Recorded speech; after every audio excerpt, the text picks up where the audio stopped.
Good morning all of you. मैं गौरव शर्मा आप सभी का स्वागत करता हूं करंट अफेयर की क्लास में। तो भाई फटाफट आ जाओ, 7 बज चुके हैं और 13 जून और हम करने वाले हैं आज का current affair, daily current affair. भाई जितने भी महत्वपूर्ण सवाल हो सकते हैं आपके एग्जाम के लिए, उन सारे महत्वपूर्ण सवालों को हम करने वाले हैं। आप अगर एसएससी की तैयारी कर रहे हैं या फिर रेलवे या फिर किसी भी स्टेट एग्जाम की अगर आप तैयारी कर रहे हैं तो आपके लिए हर एक क्वेश्चन महत्वपूर्ण होने वाला है। तो फटाफट से आइए, ध्यान दीजिएगा क्वेश्चंस की तरफ। पहला क्वेश्चन आपकी स्क्रीन पर है, देखिए ध्यान से पढ़िए क्या पूछा हुआ है। आपसे पूछ रहा है कि जम्मू कश्मीर और लद्दाख को हर मौसम में कनेक्टिविटी देने वाली जोजिला टनल की कुल लंबाई कितनी निर्धारित की गई है। तो जोजिला टनल जो है उसकी लंबाई कितनी है, तो ध्यान रखेंगे जोजिला टनल की जो लंबाई है भाई, ये लंबाई है 13.15 किलोमीटर, 13.15 किलोमीटर। और ध्यान रखिएगा जो जोजिला टनल है, जोजिला टनल ये आपका सोनमर्ग को आपका द्रास सेक्टर्स के साथ में जोड़ती है। जोजिला जो टनल है ये सोनमर्ग को द्रास के साथ में द्रास कारगिल के साथ में जोड़ती है। ठीक है, कितनी लंबाई है, 13.15 किलोमीटर है। ध्यान रखेंगे समुद्र तल से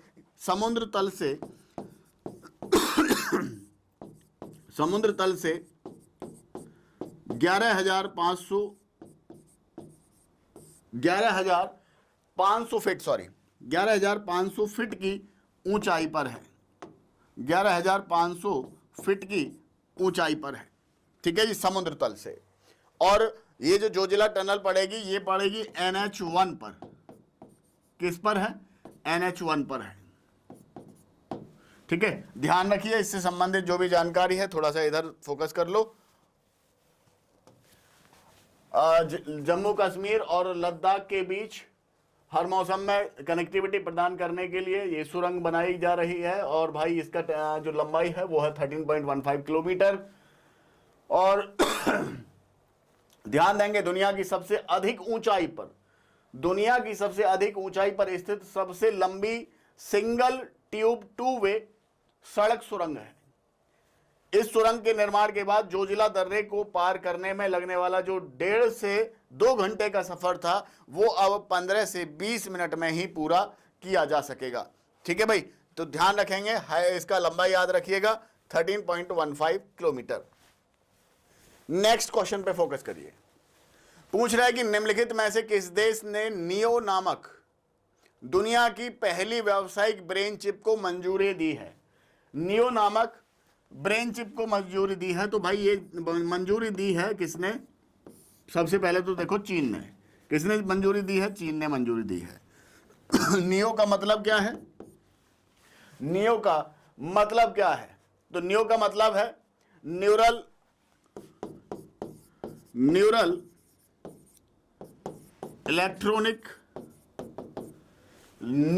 electronic opportunity.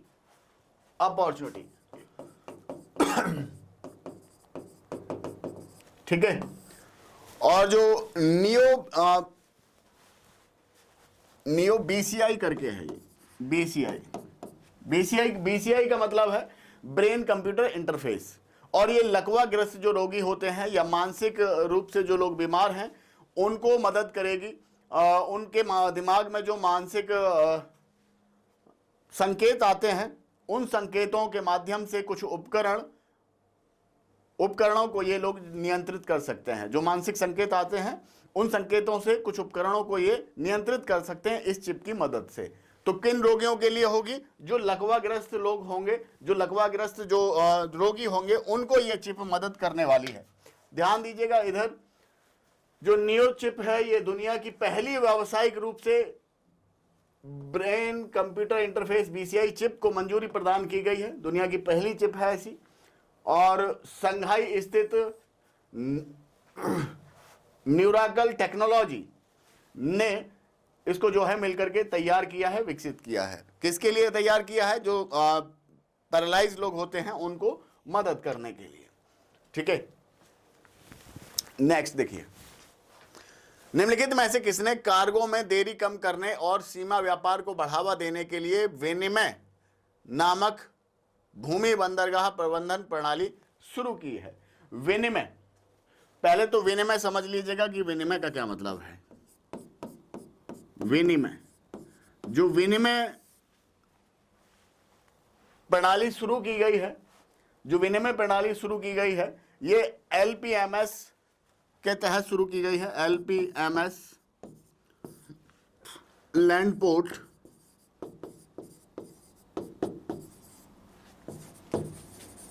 Management system, land port management system विनिमय के नाम से एक मैनेजमेंट सिस्टम ने विनिमय के नाम से एक प्रबंधन प्रणाली शुरू की है। और तो ये जो है अमित शाह जी के नेतृत्व में उद्घाटन हुआ। तो देखो, इसका विनिमय नामक भूमि बंदरगाह प्रणाली भारतीय भूमि बंदरगाह प्राधिकरण द्वारा शुरू की गई और केंद्रीय मंत्री अमित शाह ने नई दिल्ली में एकीकृत डिजिटल प्लेटफॉर्म का शुभारंभ किया। क्या काम होगा इसका? तो सीमा पार से जो व्यापार होता है, यात्री आवागमन होता है, उसको डिजिटल बनाने के लिए, जिससे कि 90% जो कागजी काम है उस कागजी काम को कम किया जा सके। ठीक है जी, हाँ, 90% कागजी काम को कम किया जा सके। अब मैं आपसे पूछूंगा कि किस डिपार्टमेंट के तहत आता है, तो ध्यान रखिएगा ये land port authority of India के अंतर्गत आता है। लैंड पोर्ट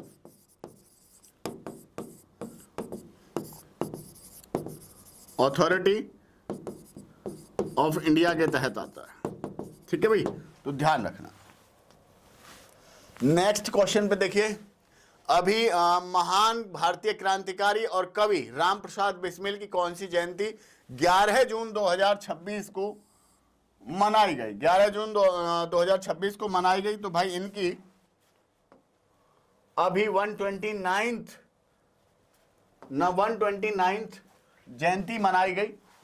129th जयंती मनाई गई। इनका जो जन्म हुआ था शाहजहांपुर यूपी में हुआ था 11 जून 1987 को। 11 जून 1987 को।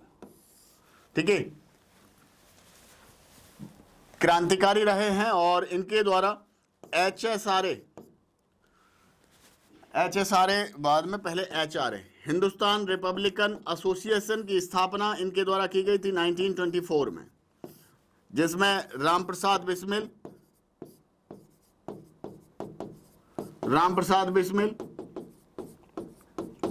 इसके साथ साथ सचिंद्र नाथ सान्याल साथ थे इनके, सचिंद्र नाथ सान्याल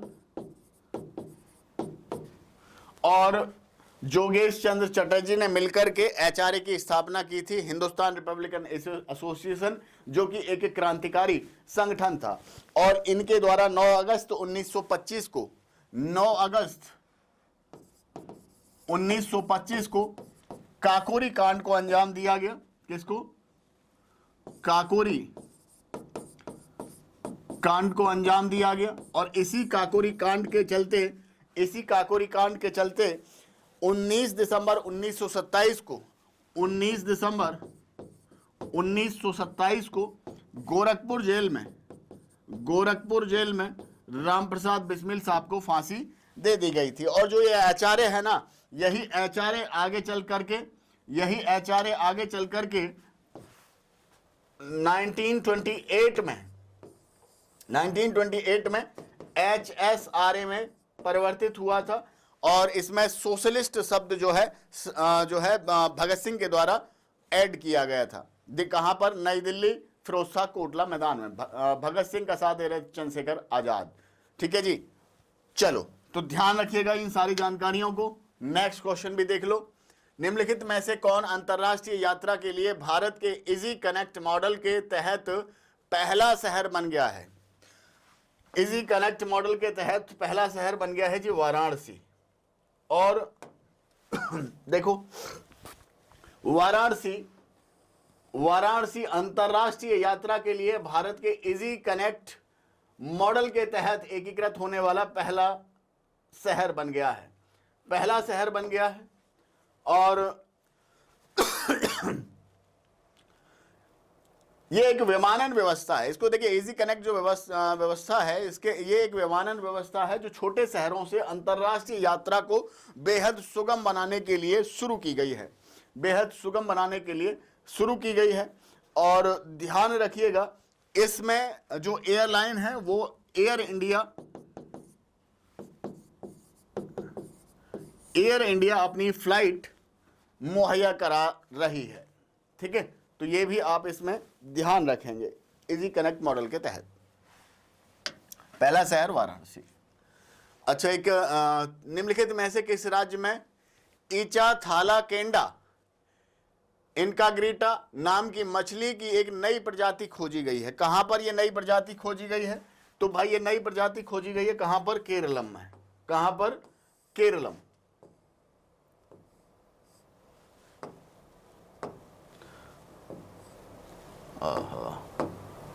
केरलम में ये नई प्रजाति खोजी गई है। और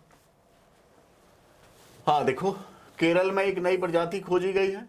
वैज्ञानिकों ने इस प्रजाति की खोज पश्चिमी घाट के पेरियार टाइगर रिजर्व के तेज बहाव वाली पथरीली धाराओं में इसकी खोज की है।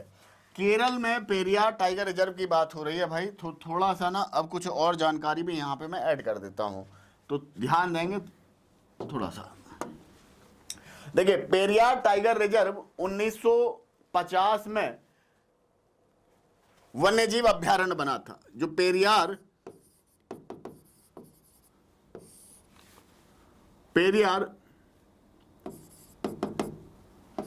वाइल्ड लाइफ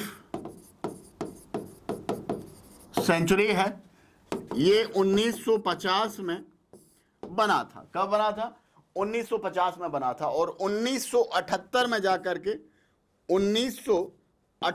जाकर के ये पेरियार टाइगर रिजर्व में, मतलब इसको दर्जा मिला, टाइगर रिजर्व का दर्जा मिला, पेरियार टाइगर रिजर्व का दर्जा मिला 1978 में जाकर के। और वेस्टर्न घाट का हिस्सा है। वेस्टर्न घाट का हिस्सा है तो भाई यूनेस्को साइट भी है ना? वेस्टर्न घाट का हिस्सा है और ये एक यूनेस्को साइट है जैव विविधता के चलते। ठीक है। और केरल के अगर मैं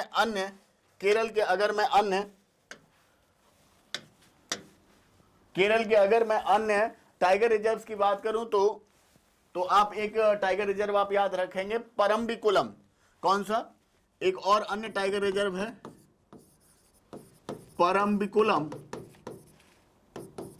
टाइगर रिजर्व। अगर आपसे नेशनल पार्क पूछ लिए जाएं,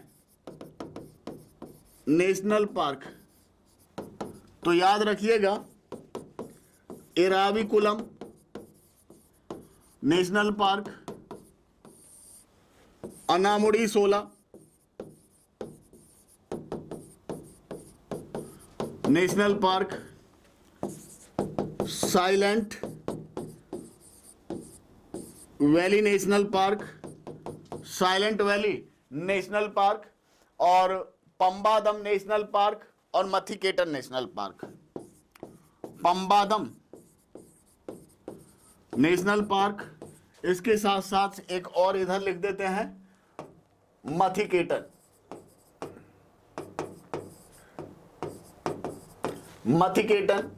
नेशनल पार्क।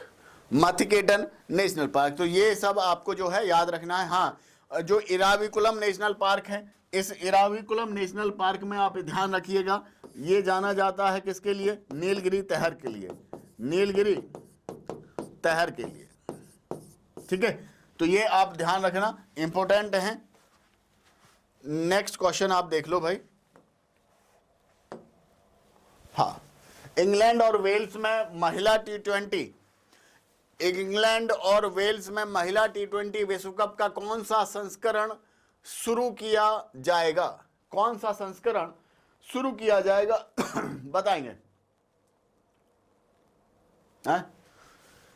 देखो, तो इससे संबंधित ये न्यूज देखो। अभी इंडिया और वेल्स में, सॉरी इंग्लैंड और वेल्स में महिला T20 विश्व कप का 10वां संस्करण शुरू किया जा रहा है। ये मेगा टूर्नामेंट 12 जून से 5 जुलाई 2026 तक चलेगा। ठीक है जी। और पहला मैच मेजबान इंग्लैंड और श्रीलंका के बीच 12 जून को खेला जाएगा। इतिहास में पहली बार 12 टीमें इसमें हिस्सा ले रही हैं और टूर्नामेंट का जो फाइनल मुकाबला है वो 5 जुलाई को लंदन के ऐतिहासिक लॉर्ड्स मैदान पर खेला जाएगा। ठीक है जी। तो आपके पास आंसर क्या है? आपके पास है 10वां संस्करण भाई शुरू किया जा रहा है। 10वां संस्करण शुरू किया जा रहा है। आगे देखिए, और एक और महत्वपूर्ण सवाल, निम्नलिखित में से किस देश में 23वें फीफा विश्व कप 2026 का उद्घाटन किया जा रहा है? तो भाई ये उद्घाटन कहां पर किया जा रहा है? मैक्सिको में किया जा रहा है। कहां पर किया जा रहा है? मैक्सिको में किया जा रहा है। थोड़ा सा ध्यान दीजिएगा इधर। मैक्सिको सिटी में फीफा वर्ल्ड कप का शानदार आगाज हुआ है और इस वर्ल्ड कप में कई मायनों में ये खास है क्योंकि पहली बार इसमें 48 टीमें हिस्सा ले रही हैं और 39 डेज तक ये चलने वाला है टूर्नामेंट। 104 मुकाबले खेले जाएंगे और 19 जुलाई को अमेरिका के न्यू जर्सी स्थित मैट लाइफ स्टेडियम में फाइनल मुकाबला खेला जाएगा। ठीक है जी। तो फीफा विश्व कप है 2026 का, कहां इस आयोजित किया जा रहा है, कहां इसका उद्घाटन हुआ है? तो मैक्सिको में। आप ध्यान रखेंगे। ठीक है भाई। अभी हमारे पीएम साहब फिर एक नई विदेश यात्रा पर जा रहे हैं। पीएम मोदी G7 समिट के लिए किस देश का आधिकारिक दौरा करने वाले हैं? तो भाई ये फ्रांस का दौरा करने वाले हैं। कहां का दौरा करने वाले हैं? फ्रांस का। और फ्रांस के बाद कहां जाएंगे? तो स्लोवाकिया में फ्रांस के बाद जाएंगे। ठीक है। G7 शिखर सम्मेलन में भाग लेने के लिए फ्रांस का आधिकारिक दौरा करेंगे और इस सम्मेलन का आयोजन फ्रांस के एवियन शहर में किया जा रहा है। यह यात्रा 13 से 18 जून 2026 के बीच होगी। ठीक है। 12 शिखर सम्मेलन में एक पार्टनर देश के रूप में हिस्सा लेगा G7 देशों के साथ। ठीक है भाई। अगला पढ़ेंगे। क्या पूछ रहा है जी? हाल ही में राष्ट्रपति ने REC और PFC सरकारी कंपनियों के मर्जर को मंजूरी दी है। इन कंपनियों का संबंध किस क्षेत्र से है? किस क्षेत्र से है? चलो तो मैं बात करूं उससे पहले इधर आ जाओ। देखो ऊर्जा क्षेत्र से है वैसे तो। हाल ही में राष्ट्रपति ने REC और RPC पावर फाइनेंस कॉरपोरेशन के विलय के संबंध में, जो कि विद्युत क्षेत्र से है और नवीनीकरण ऊर्जा रिन्यूएबल ऊर्जा से संबंधित है, इनके विलय की घोषणा हुई है अभी। और ये दोनों जो कंपनियां हैं महारत्न स्टेटस वाली सरकारी वित्तीय संस्थाएं हैं, इसलिए घोषणा किसके द्वारा की गई? राष्ट्रपति के द्वारा की गई। और ऊर्जा और बुनियादी ढांचा परियोजना को वित्त प्रदान करती है। चलो ठीक है। कुल मिलाकर के किस क्षेत्र से संबंधित हैं? तो ये संबंधित है हमारा ऊर्जा क्षेत्र से। किस क्षेत्र से भाई? ऊर्जा क्षेत्र से संबंधित है। क्यों इनका विलय किया गया है? उद्देश्य है कि विद्युत क्षेत्र को वित्त पोषित करने वाली प्रणालियों को सुव्यवस्थित करना और संसाधन उपयोग में सुधार लाना, ऊर्जा परियोजनाओं के लिए भारी निवेश की क्षमता को बढ़ाना इसका उद्देश्य है। ठीक है। चलो और ध्यान देंगे। हाल ही में यूके की यूनिवर्सिटी ऑफ यॉर्क को भारत में कहां अपना पहला विदेशी कैंपस स्थापित करने की मंजूरी मिली है? कहां पर अपना पहला कैंपस खोलने की मंजूरी है? तो यूके की एक यूनिवर्सिटी है भाई जिसका नाम है यूनिवर्सिटी ऑफ यॉर्क और इसको अपना पहला विदेशी कैंपस मुंबई में स्थापित करने की मंजूरी मिली है। कहां पर? मुंबई में अपना पहला कैंपस खोलने की मंजूरी मिली है। ध्यान रखेंगे। और ठीक है, इतना ही ध्यान रखिए। चलिए, तो ये थे आपके आज के जो महत्वपूर्ण करंट अफेयर्स थे। बहुत ही कंसाइज वे में आपको ये पॉइंट सारे डिलीवर किए गए हैं और बड़े ही आसानी से आप इनको तैयार कर सकते हैं। आपके एग्जाम के लिए महत्वपूर्ण है। तो चलिए आज के लिए थैंक यू सो मच और फिर मुलाकात होगी आपसे अगली क्लास में कल सुबह 7 बजे। Thank you so much. जय हिंद, जय भारत।